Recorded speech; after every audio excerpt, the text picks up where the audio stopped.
Hello, good morning friends. আজকে সোমবার 20 তারিখ আর এখন ঘড়িতে 6টা বাজে। আমি এখন মর্নিং ওয়াকে যাবো আর এখান থেকে আমি আজকে আমার ব্লগটা শুরু করছি। আর আজকে অক্ষয় তৃতীয়া, তো সকল বড়দের জানাই প্রণাম আর ছোটদেরকে অনেক অনেক ভালোবাসা। আমাদের বাড়ির কাছে দমদম পার্ক, আমি রোজ এখানেই ওয়াক করতে আসি। এই জায়গাটা খুবই ভালো আর বেশ নিরিবিলি থাকে। এখানে সকালে অনেকেই ওয়াক করতে আসে।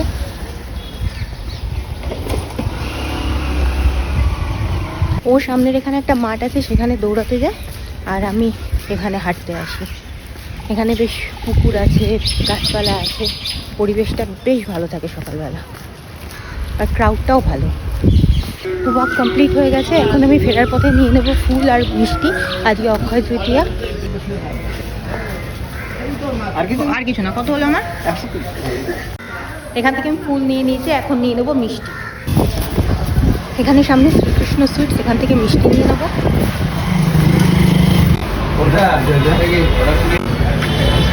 মিষ্টিও নেওয়া হয়ে গেছে, তো এখন বাড়ি যাওয়া যাক। বেশ খানিক্ষণ হলো আমি মর্নিং ওয়াক থেকে চলে এসেছি আর এসে স্নান টান করে নিয়েছি, ওর টিফিন রেডি করে নিয়েছি। এখন আমি দিয়ে নেবো পুজো।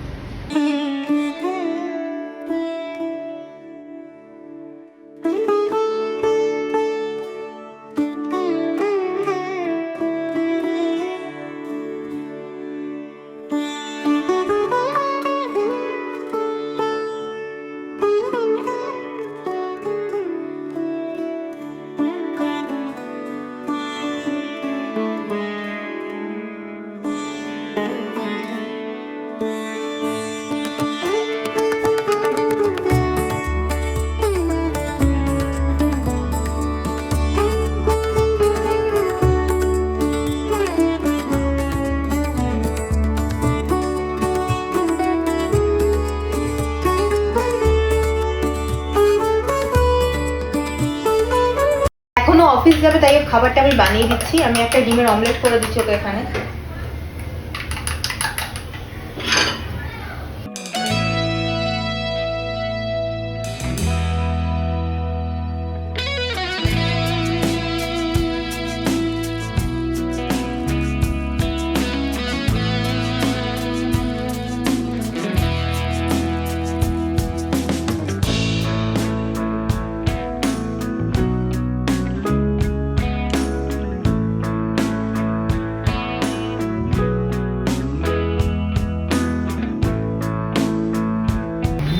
এখনো অফিস যাচ্ছে,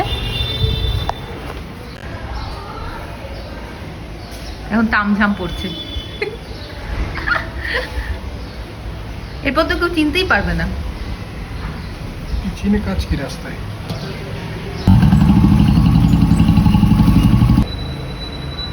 চাপে আবার কাজ করতে হবে, রান্নাঘরেই গরমে থাকা যাচ্ছে না। আর ও যে কি বলে, খালি বেলাতে কাজ করবে, বেলাতে কাজ করবে, সকালবেলা বসে থাকো, বোকার মতো কথাবার্তা না। গরমকালে তোর বাবা বলতো সকাল সকাল যা করা করবে। ও যতক্ষণ না অফিস যাবে ততক্ষণ বেশি কেউ কাজ করবে না।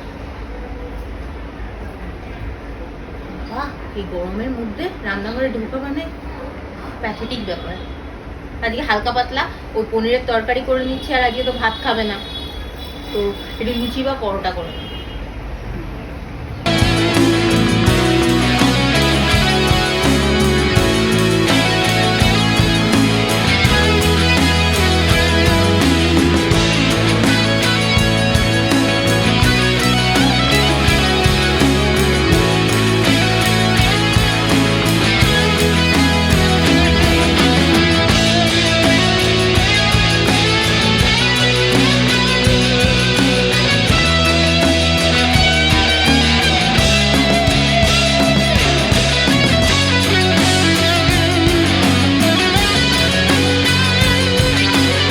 সুইগি থেকে আমি কিছু জিনিস অর্ডার করেছিলাম, সেগুলো এসে গেছে। এখানে আমি অর্ডার করেছি ময়দা, পনির আর টক দই। এটা কান্ট্রি ডিলাইটের টক দই, লো ফ্যাট, খুব ভালো। আমি এখন পনিরের তরকারিটা বানিয়ে নেবো, তার জন্য আমি কড়াইতে তেল দিয়ে দিয়েছি আর প্রথমে আমি পনিরটাকে ফ্রাই করে নেব।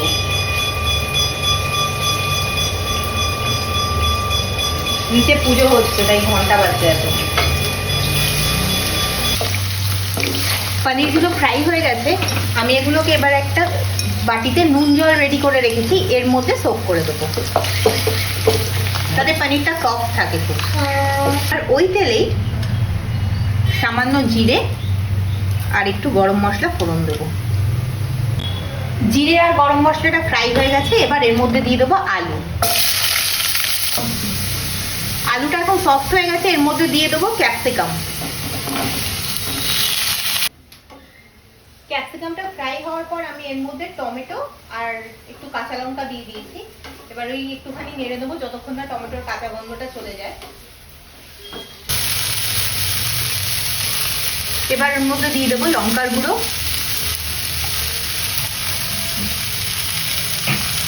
হলুদ গুঁড়ো,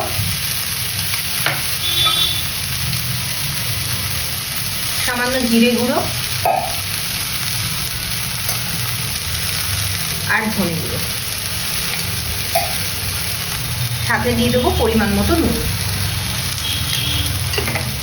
একটু জল দিয়ে মশলাটাকে কষা নেব। কষা হয়ে গেছে, এখন এর মধ্যে দিয়ে দেবো পনির। আমি এখানে যে জলটায় পনির ভিজিয়েছিলাম সেটাই একটু ইউজ করছি। নামাবার আগে জাস্ট একটু ঘি গরম মশলা দিয়ে নামিয়ে নেব, তাহলে রেডি হয়ে গেছে আমার তরকারি। এখন আটাটা মেখে নেব। রান্নাঘরে যা গরম, ওখানে দাঁড়িয়ে আর আটা মাখা পসিবল হয়নি, তাই এখন একটু এখানে বসে ফ্যান চালিয়ে আটাটা মেখে নিচ্ছি। খুব গরম লাগছিল তাই আমি একটু ফ্রেশ হয়ে নিয়েছি, আর এখন লুচিগুলোকে ভেজে নেব।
মনে হচ্ছে অফিস থেকে চলে এসেছে।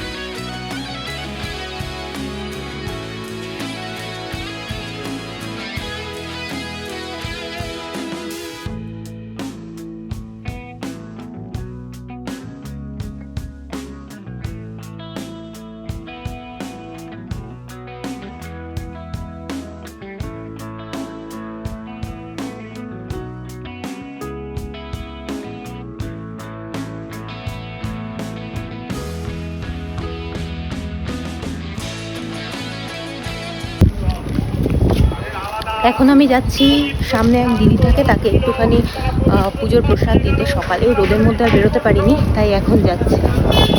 এখন একটু কফি বানিয়ে নেবো আর ওর জন্য। কফি রেডি হয়ে গেছে, দিয়ে আসি। এখন রাত 9টা বাজে, ডিনার টাইম হয়ে গেছে। এখন আমরা ডিনার করে নেবো। আমি আর মা রাত্রিরে সকালে পনিরের তরকারি খাবো আর রুটি আর চিকেন আর রুটি। তো এখানেই আজকের ব্লগটা আমি শেষ করছি। দেখা হচ্ছে কালকে অন্য আরেকটা ব্লগের সঙ্গে। ততক্ষণের জন্য গুড নাইট।